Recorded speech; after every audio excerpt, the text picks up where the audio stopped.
Whispers of the desert. Whirlwinds cavorted along the rim of the world, teasing Agnes with phantom promises of relief. She tracked their progress, miniature terracotta cyclones, the sun hammering her spine like a forge. Beside her lay the ruined wagon wheel, a fractured monument to poor judgment. Attempts to fix it, to bind the ravaged wood with leather strips and sheer tenacity, had been swallowed by the desert's immensity. Heat waves distorted the already hazy boundary between ochre earth and chalky sky. A parched sensation clawed at her throat, an insistent reminder of her dwindling water. Though carefully husbanded, each swallow a miserly sip, the canteen was nearly depleted. Memories, unwanted yet persistent, needled at her thoughts. Thomas, his face scored with the same unyielding optimism that had lured them here, his hands rough-hewn yet gentle when he held her. Their farm, an emerald island in a sea of brown, a testament to their shared ambition. That ambition had withered, suffocated by implacable drought and sterile soil. She recalled the pressure of his palm against hers as they surveyed the withered fields, desperate for any sign of growth. The gradual dimming of his smile beneath the ceaseless sun. The tacit acknowledgement that they were losing everything. "We'll pull through, Agnes," he'd rasped, his voice strained but resolute. "We always have." But they hadn't. The farm had collapsed, their savings had evaporated, and Thomas had succumbed to fever, leaving her with only the dust and the specters of their broken dreams. The heat pressed against her closed eyelids. She must not succumb to reminiscence. She needed to concentrate on the immediate, on staying alive. But the past clung like gritty sediment, a constant, stifling burden. From her satchel, she retrieved a scrap of faded blue fabric, a memento from an anniversary dress. It was a bold splash of color against the desert's drab palette. She traced the delicate stitching, a pattern of wildflowers Thomas had cherished. A tear slipped free, carving a clean streak through the grime on her cheek. She scrubbed it away, chagrined by the display of weakness. Tears wouldn't resurrect Thomas, repair the wagon, or conjure water from barren rock. She must remain strong, resourceful, a survivor. Yet the desert was an inexorable foe, eroding her determination with each scorching hour. The sun ascended, the heat intensified, and the whirlwinds continued their taunting ballet. Agnes scanned the horizon, desperate for a beacon. A distant peak, a solitary tree, anything to fracture the monotony of sand and sky. But there was nothing. Only the seemingly endless desert spreading before her like a vast, merciless sea. She conjured the image of the wildflowers on the dress remnant. Once so buoyant, so full of life-affirming promise. Now, only faded threads, emblems of her losses. A dry, rattling hiss jolted her back. Agnes froze, her pulse hammering. Slowly, cautiously, she turned her head, her gaze sweeping the ground. Coiled in the scant shadow of the wagon, a rattlesnake. Its scales gleamed in the harsh light, its eyes cold and reptilian. A creature perfectly adapted to this unforgiving landscape. A predator supreme. Agnes stilled her breath, her muscles locked with fear. One venomous strike could be fatal, especially weakened as she was. She had to act, yet she couldn't risk provoking it. With painstaking slowness, she reached for a thick branch lying nearby. She grasped it, her knuckles bone-white. The snake watched, its rattle a relentless, ominous drone. She inhaled deeply, striving to subdue her racing heart. She needed precision, control. One error and it would attack. With a sudden surge of force, she struck the ground near the snake. The serpent recoiled, startled by the sudden impact. Agnes exploited the moment, scrambling away from the wagon, creating as much space as possible between herself and the venomous coil. She ran until her lungs burned and her legs screamed, then collapsed onto the sand, gasping. The snake remained coiled beneath the wagon, its rattle a faint but persistent threat. Agnes understood she could not linger. The wagon was crippled, her water supply critically low, and a rattlesnake now guarded what little remained. She had to move. Seek help. But where? Which direction promised deliverance? She surveyed the limitless expanse of the desert, the whirlwinds dancing, the sun pounding. A wave of despair threatened to engulf her.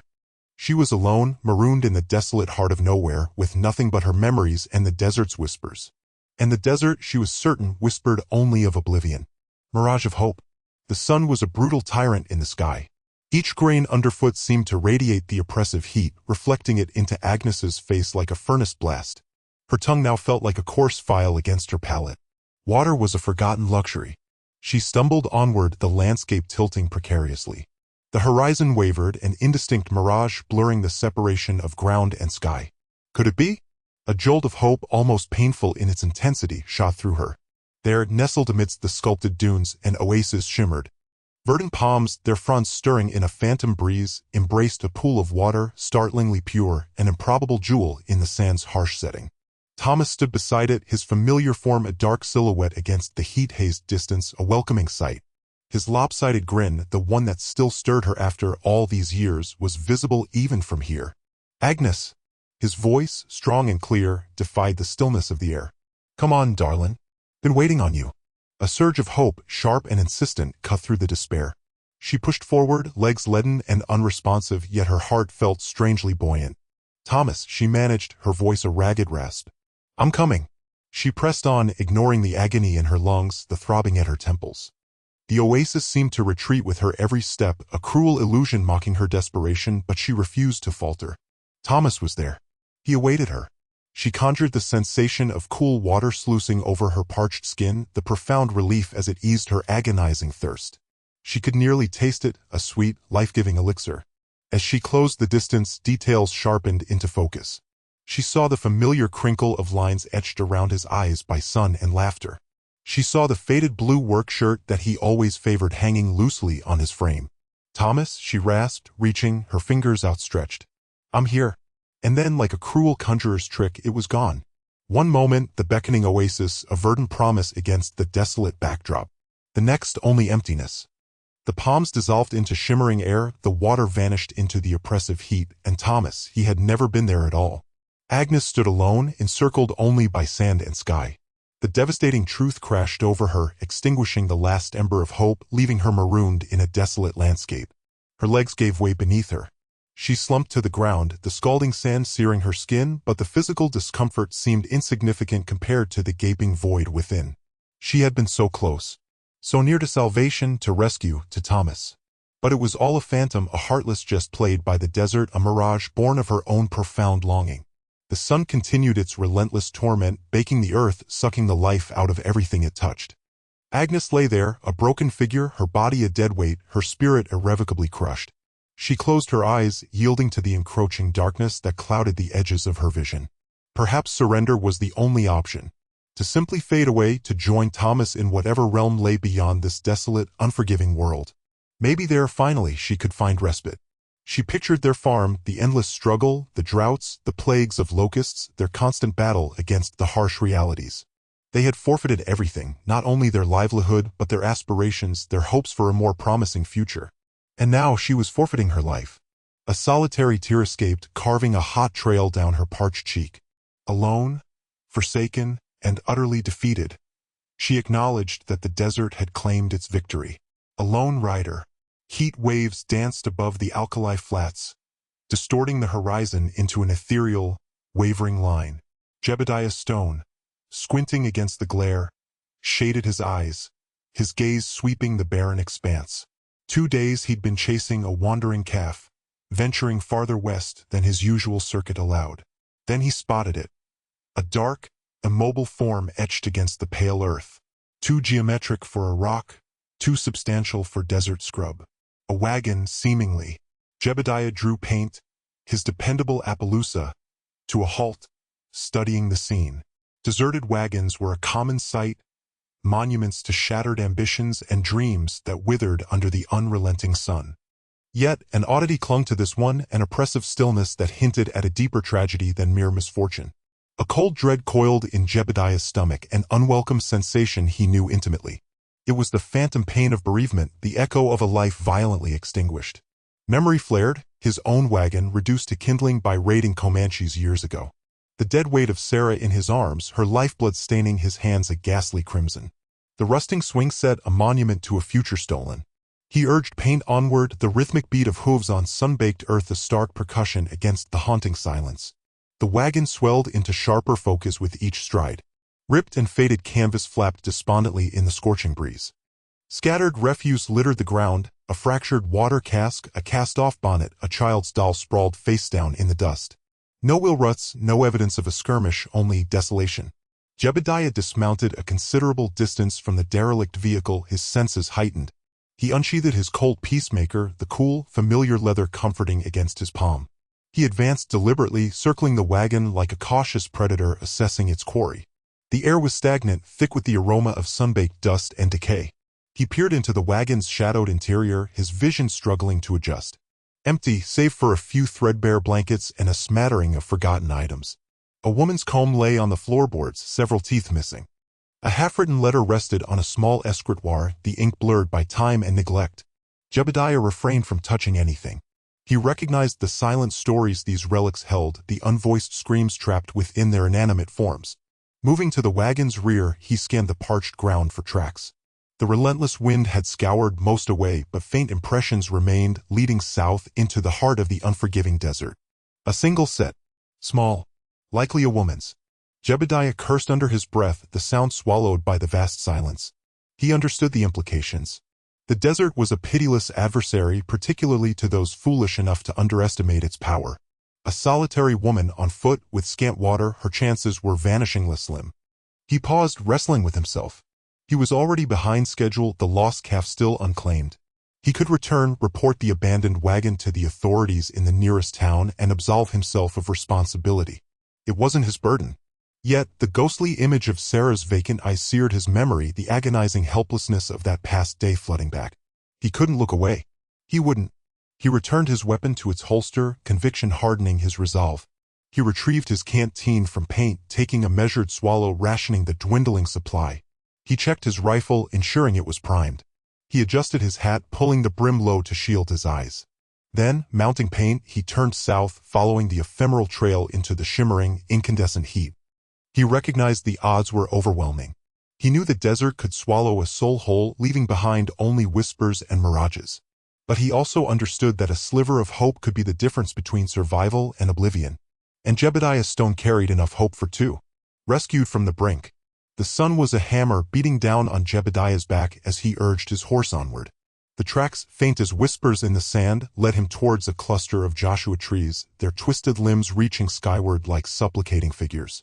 A buzzard circled lazily overhead, a dark omen etched against the blinding blue. Jebediah felt a cold dread clench his gut. He dismounted near the trees, the silence amplifying the pounding of his own heart. The air hung thick and heavy, smelling of dust and something else, something acrid and metallic. He drew his revolver, thumbing back the hammer, his senses on high alert. But there was no ambush, no lurking predator, only the oppressive heat and the stillness of death. He found her slumped against the base of the largest Joshua tree, her body half hidden in its meager shade. Agnes. Her skin was the color of parchment, cracked and dry, her lips split and bleeding. Her eyes were open but unfocused, staring blankly at the sky. A tattered bonnet lay askew on her head, offering little protection from the sun's relentless glare. "Ma'am?"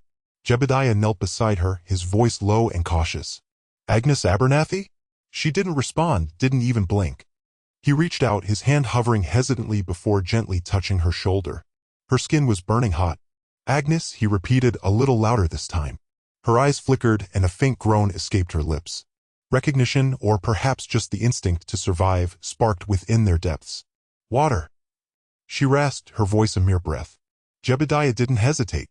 He pulled his canteen from his saddlebag, uncorked it, and carefully lifted Agnes's head. Her neck was stiff, resistant to movement.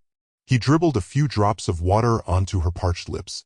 Most of it trickled down her chin, but some she managed to swallow. Her eyes fluttered closed, then opened again, a flicker of something akin to awareness returning to them. "More," she whispered. He continued to offer her small sips, watching as the color slowly returned to her face.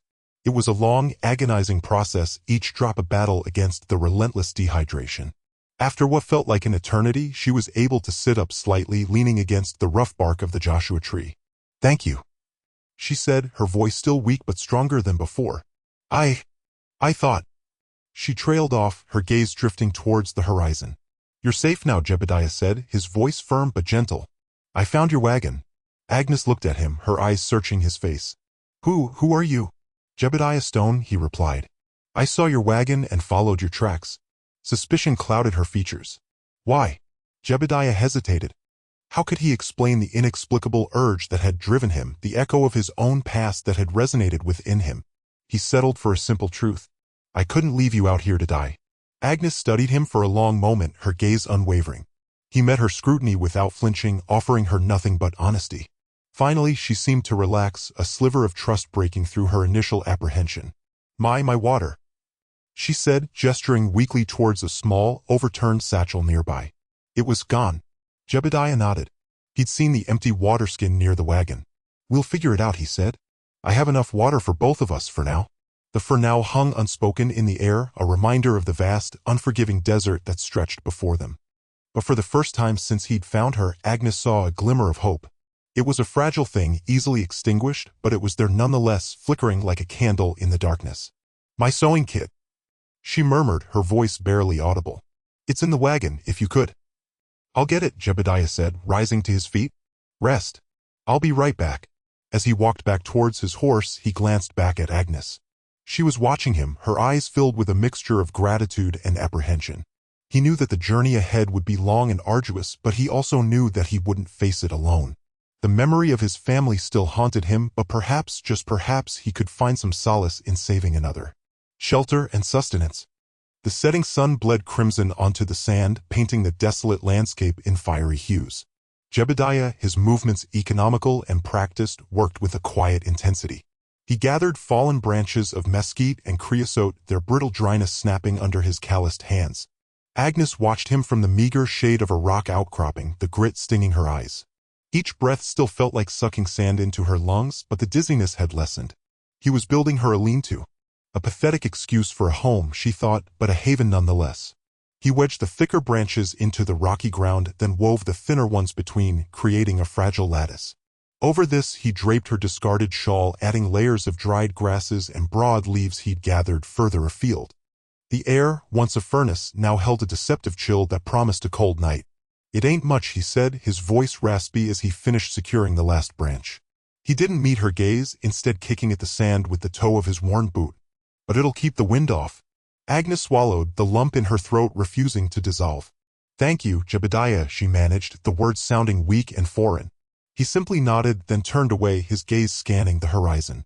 Gotta find us some supper. She watched him disappear into the gathering gloom, his silhouette a dark smudge against the fading light. The loneliness threatened to engulf her again, a familiar ache in her chest. She busied herself with smoothing the ground inside the lean-to, clearing away the sharpest stones. Her fingers, gnarled and stiff, ached with the effort. The desert air grew colder, and Agnes shivered, pulling her threadbare blanket tighter around her. Doubts gnawed at her. Could she truly trust this man? He seemed decent enough, but decency was a rare commodity out here. What did he want from her? The snap of a twig broke the silence. Jebediah reappeared, a limp rabbit hanging from his hand. Its fur was the color of the sand, its eyes vacant. Agnes averted her gaze, a wave of nausea washing over her. She had always preferred to think of her meals before they became them. He set about preparing the rabbit with swift efficiency, skinning and gutting it with a practiced hand. He used his knife to start a small fire, feeding it with the driest twigs he could find. The flames danced and flickered, casting long, dancing shadows on the surrounding rocks. The smell of roasting rabbit, acrid and gamey, filled the air. Agnes's stomach growled in protest, a sharp reminder of her hunger. Jebediah carefully carved off a small piece and offered it to her. Easy now, he cautioned, his eyes, for the first time, meeting hers directly. They were the color of the desert sky after a storm, a deep, unsettling gray. Just a little. Your stomach needs to wake up slow. She took the offering, the meat tough and slightly burnt, but it tasted like heaven. She chewed slowly, savoring each bite. He boiled the remaining rabbit in a dented tin pot he produced from his saddlebag, adding some wild herbs he'd gathered. The broth, thin and watery, was surprisingly flavorful. He ladled it into a chipped tin cup and handed it to her. Drink this, he instructed. It'll do you good. Agnes drank the broth, the warmth spreading through her chilled body. It was the best thing she had ever tasted. As she sipped, she watched Jebediah. He sat across the fire from her, his face etched with shadows, his gaze fixed on the flames. He seemed lost in his own thoughts, a world away. Why, she asked softly, the question hanging in the air between them. He didn't answer immediately. He tossed another twig onto the fire, watching the flames lick at the dry wood. Finally he spoke, his voice barely a whisper. Because someone had to. She knew he wouldn't elaborate. She didn't press him. Some wounds, she understood, were best left to heal in silence. Over the next few days, Agnes slowly began to recover. She ate the rabbit broth and small portions of roasted meat that Jebediah provided. She slept fitfully in the lean-to, lulled by the crackling fire and the mournful howls of the coyotes in the distance. Jebediah remained a man of few words, but his actions spoke volumes. He fetched water from a distant spring, carefully rationing it between them. He tended to her small cuts and scrapes, applying a poultice of crushed herbs. He never asked about her past, never pried into her life. With each passing day, the desert seemed a little less hostile, a little less lonely. Agnes found herself watching Jebediah, studying his movements, his expressions. He was a mystery, a stoic enigma, but she sensed a deep well of kindness beneath his gruff exterior. Perhaps, just perhaps, she thought she wasn't alone after all. Storm of adversity. The wind, a sibilant whisper at first, swelled into a ravenous growl. Granules, sharp as shattered glass, stung Agnes's exposed cheeks. Jebediah, jaw tight, drew her further into the shelter of the lean-to, the flimsy thing quivering under the onslaught. The very air grew thick enough to chew, visibility collapsing into a suffocating embrace. Sandstorm, he rasped, the word swallowed by the escalating fury. He wrestled a tarp from beneath a stack of gear, anchoring it over the opening with rocks and whatever ballast they could muster. Agnes choked, the taste of grit a bitter film on her palate. A cold dread, unwelcome as a viper, constricted her chest. Dust devils she'd known, but this possessed a venomous quality all its own. Will it worsen? She managed, her voice trembling despite her resolve. Jebediah offered no reply, his focus laser-locked on reinforcing the lean-to's vulnerable seams.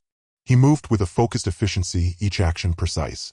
Finally, he turned, his gaze, usually in shadow, mirroring her mounting trepidation. Probably, he conceded, his voice devoid of inflection. Best burrow in. He guided her to the rear of the lean-to, the canvas a meager barrier against the assault. The wind shrieked like a tormented spirit, vibrating through the structure. The temperature plummeted, dropping with alarming haste. Agnes shuddered, clutching her threadbare shawl tighter. Darkness descended, the sand obliterating the sun's presence completely. Felt like premature entombment. A wave of panic threatened to submerge Agnes. She squeezed her eyes shut, summoning the image of her rose garden back in Ohio. The fragrance of dewy earth and blossoming petals a world away from this abrasive reality. Sensing her distress, Jebediah settled beside her, their shoulders a shared anchor. No empty reassurances, no platitudes offered. He simply sat, a solid, unwavering presence. The storm raged, a brutal and unyielding force. Hours bled into one another. Agnes's teeth performed a frantic dance. She envisioned the sand infiltrating the canvas, suffocating them in its embrace. Then, faint, almost imperceptible, she detected it. A low, resonant drone, a wordless cadence. It was Jebediah humming. His voice, rough-hewn and untrained, possessed an unexpected calming effect. Not a hymn nor a cowboy's lament. Something ancient, elemental. A tender lullaby, perhaps, dredged from the depths of his childhood. The tune, unassuming as it was, became a lifeline. It pierced the howling wind, the swirling sand, the encroaching blackness. It reminded Agnes that she was not alone in this ordeal. That even in this terrifying vortex, embers of hope remained. As the storm intensified its assault, Jebediah's humming deepened, gaining strength. He drew her closer, his arm a reassuring weight across her shoulders. She leaned into him, seeking comfort and sanctuary in his proximity. His aroma, a blend of aged leather, desert dust, and indefinable masculine musk, filled her senses. Unfamiliar, yet strangely grounding. She noticed the hardened skin of his hands, the deep-carved lines radiating from his eyes. A man forged by hardship, much like the terrain around them. Yet, beneath that weather-beaten facade, she sensed an unexpected gentleness, a reservoir of untapped kindness. As the night deepened its hold, the tempest showed no signs of relenting. Agnes, drained and petrified, slipped between consciousness and dream, soothed by Jebediah's humming and the constant tattoo of sand against the canvas. Her dreams painted pictures of rainfall, a gentle, purging deluge that cleansed the dust and the despair. Visions of verdant fields and blossoming flora, of a realm where the sun shone with golden intensity and the wind whispered gentle secrets. When she finally surfaced, stiff and aching, the storm still held sway, but its ferocity had diminished. The sky was an opaque gray, but discernible the vague shapes of the surrounding landscape. Jebediah remained, his arm a steadfast presence. Awake, his gaze fixed on the entrance of their refuge. Almost past, he croaked, his voice raspy but firm. Just need to endure a little longer. Agnes nodded, drawing strength from his unshakable fortitude. She regarded him, truly saw him, not merely a stranger, but a comrade, a guardian, a friend. A delicate sprout of gratitude took root in her spirit, forcing aside the thorns of fear and misgiving. The storm, a cruel trial of their endurance, had kindled a connection between them. A connection born not of romance or longing, but of shared adversity and mutual reliance. A tie that might, possibly, prove strong enough to withstand whatever trials lay ahead. Stories under the stars. The storm's fury had ebbed, leaving an immaculate sky glittering with celestial fire. Beside the expiring firelight, Agnes felt the evening chill kiss her skin. Jebediah stood outlined against the immense, star-strewn expanse, a stoic sentinel. Though words remained unspoken since the wind's last sigh, his presence was a tangible solace in the stillness. "Thank you, Jebediah," she murmured, her voice a mere thread. "For everything." A grunt was his reply, an ambiguous sound pregnant with unspoken understanding. "I never imagined I'd greet another dawn," she admitted, fidgeting with the fraying edge of her skirt. "Not out here." A shift, and she could almost feel the weight of his gaze. "You're witnessing one now." Relief, mingled with profound weariness, coaxed a faint smile. Lifting her eyes, she drank in the heavens. Thomas adored the stars. Called them diamonds strewn across blackest velvet. Jebediah remained an uncritical ear, and memories of Thomas spilled forth, their humble farm, the years etched in sweat and perseverance constructing a life. She recounted the apple sapling they planted upon arrival, its boughs finally yielding fruit last season, the most delectable apples ever tasted. She evoked the patchwork quilts, each stitch a silent invocation for their future, the fragrant pies perfuming their small dwelling with cinnamon's warmth. A cascade of recollections, a bittersweet confluence of grief and abiding affection. His booming laugh, the sunburst wrinkles radiating from his eyes, the solid strength of his hands, she conjured him all. With each syllable, Thomas felt less spectral, more a vibrant companion. He was a good man, Jebediah. Decent through and through. Her voice splintered and she swiped at her damp eyes. Silence then from Jebediah, weighty and profound. At last, his voice, a low timbre, loss. It carves a chasm. A bottomless one. The most he'd offered at once, and Agnes turned, genuinely saw him. Firelight danced across his time-worn face, accentuating the web of lines around his eyes, the unyielding set of his jaw. She saw a sorrow mirrored in her own, a deep-seated ache. "You understand, don't you?" She breathed. A slow nod. "Fever claimed my family. Years back. Sarah, my wife, and our little ones, Ruth and Samuel." The words lingered, heavy with unspoken lament. Agnes reached out, a silent touch of commiseration upon his arm. She felt the tense coil of his muscles. "I'm so sorry, Jebediah," she whispered gently. He didn't reply, yet a tremor pulsed through him. Their shared grief filled the quiet expanse that unfolded. After a time, Agnes inquired, what were they like? He gazed skyward again, his focus distant. "Sarah. She was like sunlight. Ever warm, ever bright. She coaxed life from everything, not just plants. She had a knack for making others feel truly seen." A ghost of a smile played on his lips. "Ruth. She inherited Sarah's smile. Samuel, pure boy. Always finding mischief." He paused, his voice dropping to a hoarse murmur. "I'd read them tales. Cowboys and Indians, rogues and righteous men. They devoured those stories." Agnes pictured him, a younger Jebediah, bathed in lamplight, his children pressed close, their faces ablaze with wonder. A tableau of domestic grace, brutally contrasted against their current plight. "Ever tell them stories about the stars?" she asked. He shook his head. "No." Sarah knew all their names, all their lore. That was her domain. They lingered in companionable silence as the fire faded. Agnes felt a kinship with this man, a bond forged in the furnace of shared suffering and unexpected grace. No longer merely a savior stranger. He was Jebediah, a man acquainted with loss's burden, love's persistent strength, the stars' quiet grandeur. As the first blush of dawn tinged the eastern horizon, Agnes rested back against her saddle. Fear still gnawed, grief still lingered, yet she no longer felt entirely adrift. She had Jebediah, and somehow, impossibly, that shifted everything. "We should rest," Jebediah rumbled, his voice still rough-hewn, now gentler. "A long trek lies ahead." Agnes nodded, closing her eyes. Unsure of their destination or the future's contours, she knew, with startling conviction, that she wasn't ready to surrender just yet. Not while stories remained to be spun and stars beckon. A hidden fortune. The morning sun, a brutal glare tempered by a hint of warmth, offered scant comfort.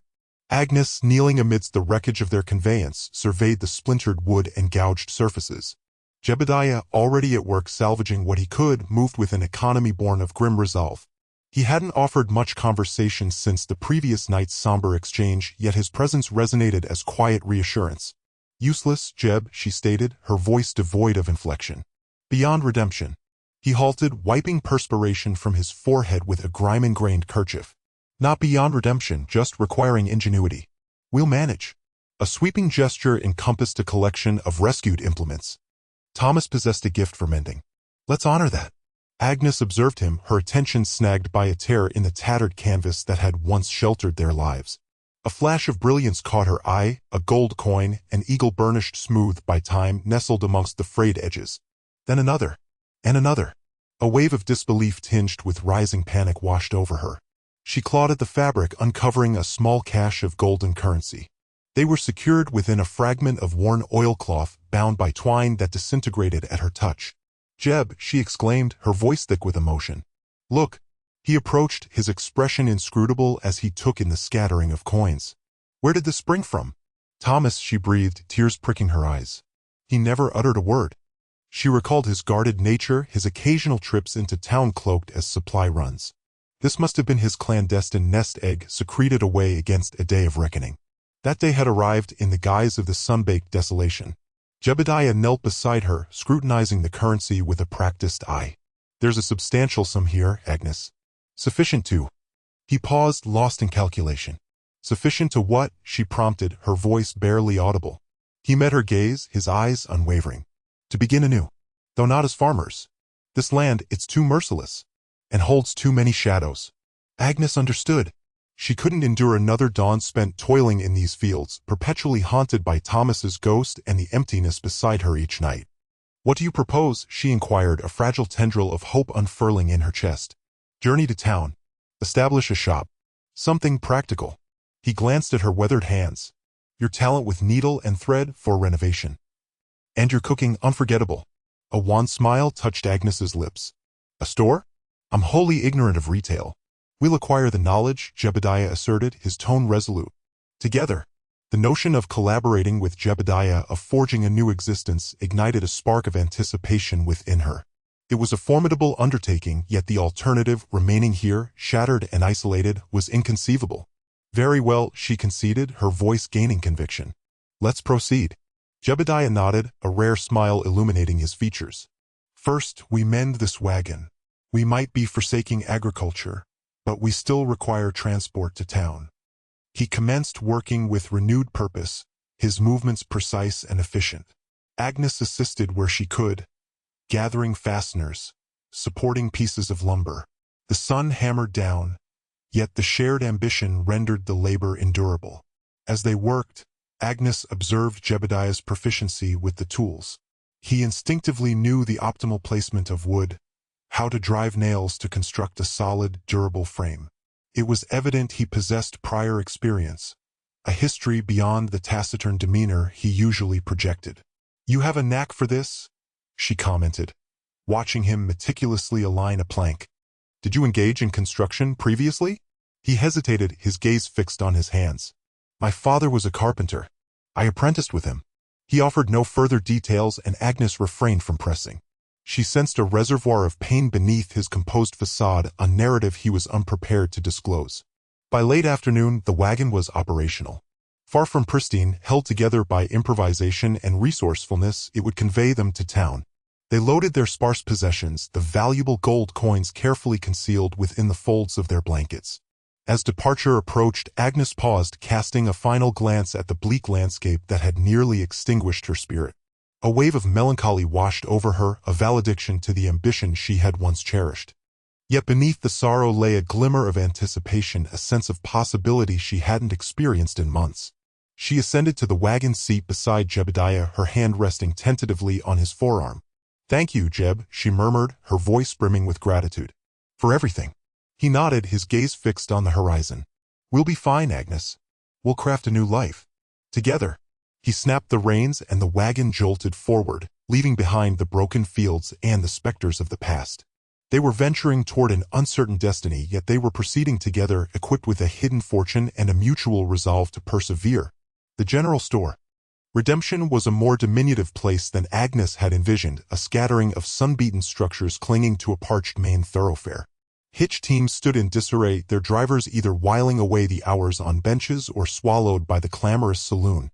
A subtle symphony of activity pervaded the air, the ringing of hammers, the complaints of overworked mules, a hushed chorus of conversations.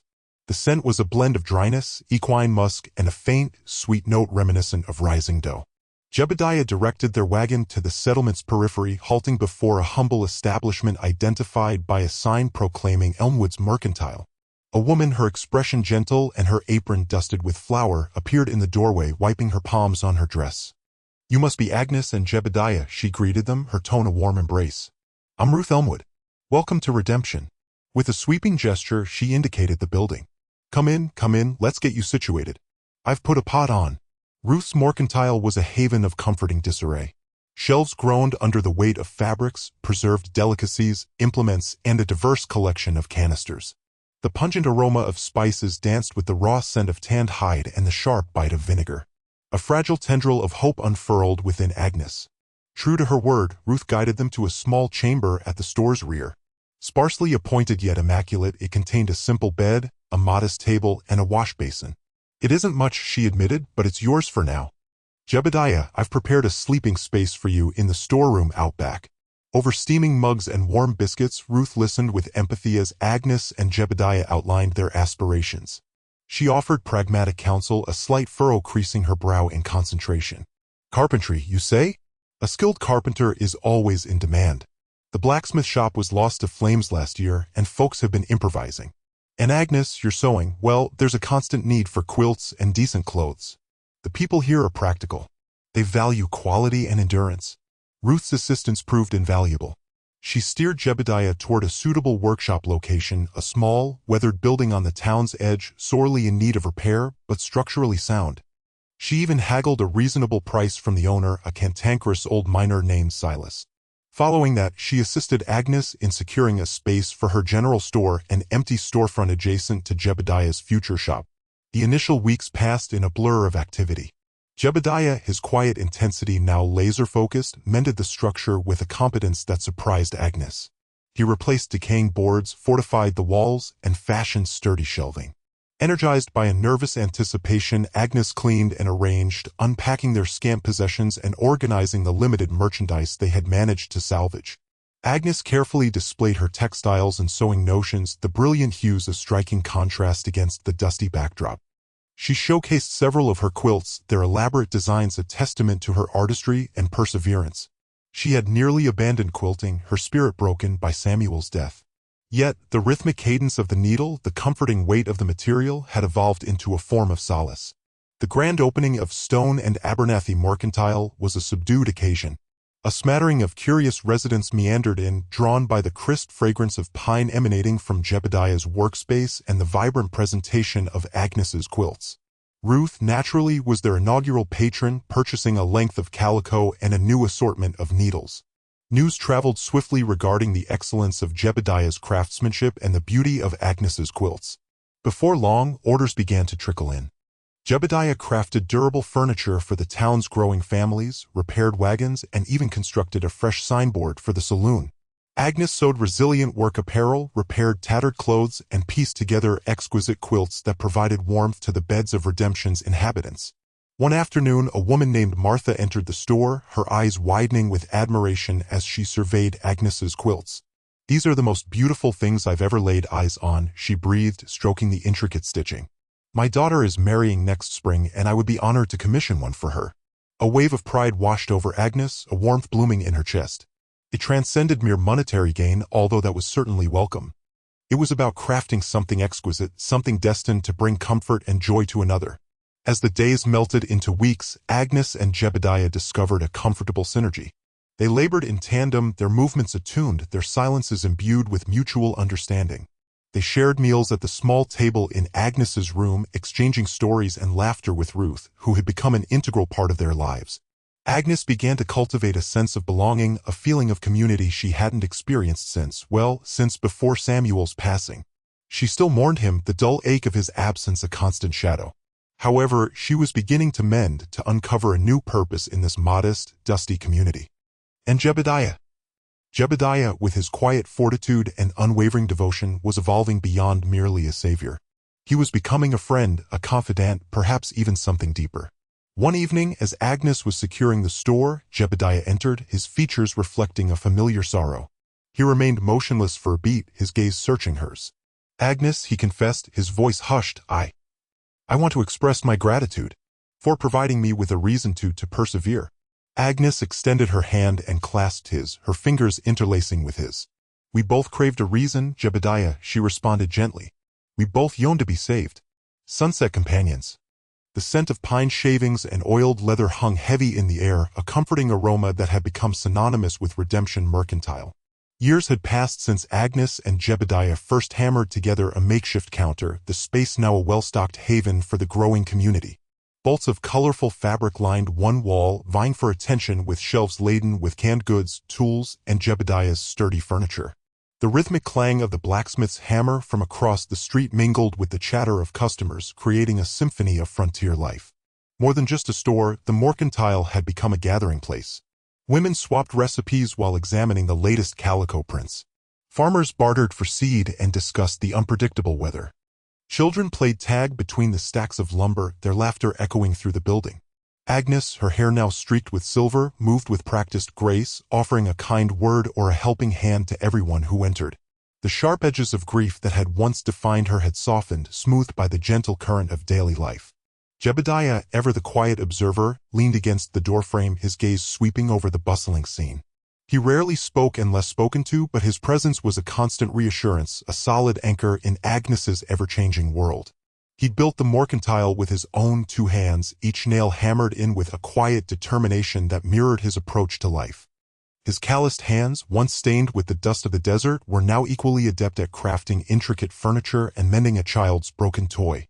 As the sun began its slow descent, casting long shadows across the dusty street, the store gradually emptied.